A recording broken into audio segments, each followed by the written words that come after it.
It went airborne, spinning in the air.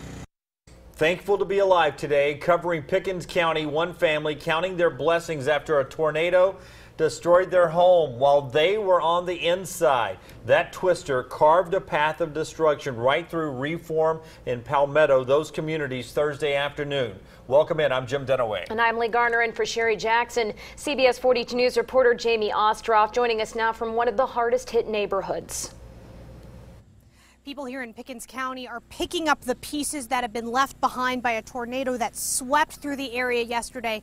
Last night, we reported that 4 people were taken to hospitals. I can tell you now they were all in this house. And today, all of them are okay. That was my house. That is what's left. Cars flipped, rooms turned inside out, and pieces of Beverly Burton's house dangle from trees. I didn't have time to think.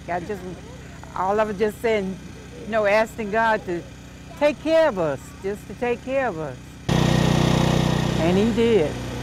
And he did. Burton told me Thursday afternoon started like any other. We was just sitting here entertaining one of our friends. And the cell phone went off and it said, take cover. And before we could move, it was on top of us. Burton's 2-year-old great-granddaughter was asleep in another room. She tried to get to her. I made it to the hall because the baby was in the bed. And that's as far as I got. I could just feel myself turning round and round inside. And when it was all over, I was pinned down in there with all the wires from the walls was wrapped around me. And the baby was sitting out here in the street. Burton, her husband, and their friend all had to be pulled from the rubble. But thankfully, we got scratches and bruises, and that's it.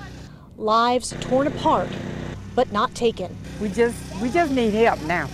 Members of the community have responded in force to help this family and others that were affected by the tornado here in Reform and down the road in the community of Palmetto. The Red Cross is helping out as well. They said if you call the Red Cross of West Alabama and earmark your donation, they can use your money specifically for this relief effort. In Reform, Jamie Ostroff, CBS 42 News. Local coverage you can count on.